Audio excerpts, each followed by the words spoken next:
On est sur un inédit de la Constitution de la Ve République, reconnaît Anne-Charlène Bédezina, constitutionnaliste et maître de conférences en droit public.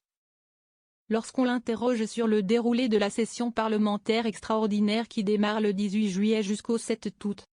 Cela a été confirmé par Gérald Darmanin ce lundi, plus d'une semaine après la présentation de la démission du gouvernement Attal. Le chef de l'État devrait l'accepter mardi ou mercredi. De quoi permettre aux 17 ministres et à Gabriel Attal de pouvoir participer au scrutin pour la présidence de l'Assemblée nationale, jeudi. En effet, si l'article 23 de la Constitution précise que les fonctions de membres du gouvernement sont incompatibles avec l'exercice de tout mandat parlementaire, l'article LO 153 du Code électoral prévoit que cette incompatibilité ne prend pas effet si le gouvernement est démissionnaire avant l'expiration d'un délai d'1 mois. Comme nous l'avions indiqué la semaine dernière, lire notre article. La plupart des constitutionnalistes s'accordent pour dire qu'il n'y a pas de difficulté juridique empêchant les ministres démissionnaires députés de prendre part au vote pour la présidence de l'Assemblée. Là où ça pourrait coincer, c'est si l'exécution des affaires courantes par un gouvernement provisoire dure. Et Emmanuel Macron a d'ailleurs indiqué, dans sa lettre aux Français, vouloir laisser un peu de temps aux forces politiques pour bâtir des compromis. Un gouvernement démissionnaire ne peut être censuré. Jean-Pierre Camby, professeur associé à l'Université de Versailles-Saint-Quentin, rappelle. Dans la revue Le Club des juristes, le précédent d'un gouvernement démissionnaire qui a assuré ses fonctions pendant près de 2 mois. Le 5 octobre 1962, après le vote d'une motion de censure, le Premier ministre Pompidou avait présenté sa démission au général de Gaulle. Celle-ci ne fut acceptée que le 28 novembre de la même année. Entre-temps, le chef de l'État avait dissous l'Assemblée nationale et le gouvernement Pompidou a continué de gérer les affaires courantes. Mais on est presque dans un cas inverse. Le gouvernement Pompidou avait démissionné et s'en était suivi une dissolution. La notion de gestion des affaires courantes était donc parfaitement justifiée car il n'y avait plus de Parlement. En 2024, c'est la dissolution qui a entraîné la démission du gouvernement.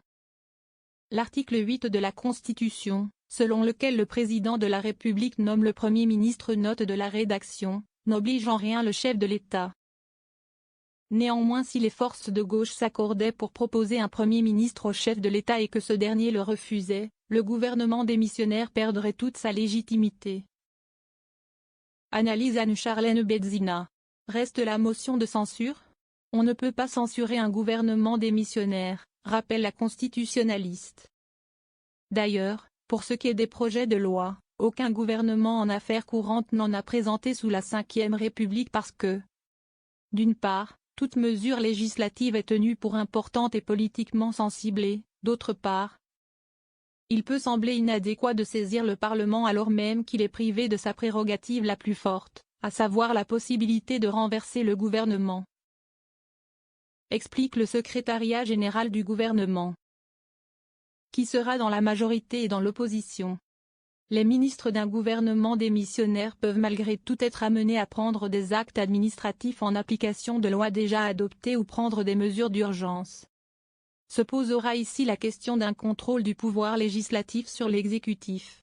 Samedi, la composition des commissions permanentes, dans lesquelles vont siéger les 18 membres du gouvernement, sera publiée au journal officiel. Ces commissions ont pour but de contrôler l'action du gouvernement. Cette situation pose également des difficultés concernant la composition du bureau de l'Assemblée. Selon des sources concordantes, la quasi-unanimité des députés d'Ensemble pour la République ne souhaite pas que les élus RN et LFI accèdent au poste à responsabilité de l'Assemblée.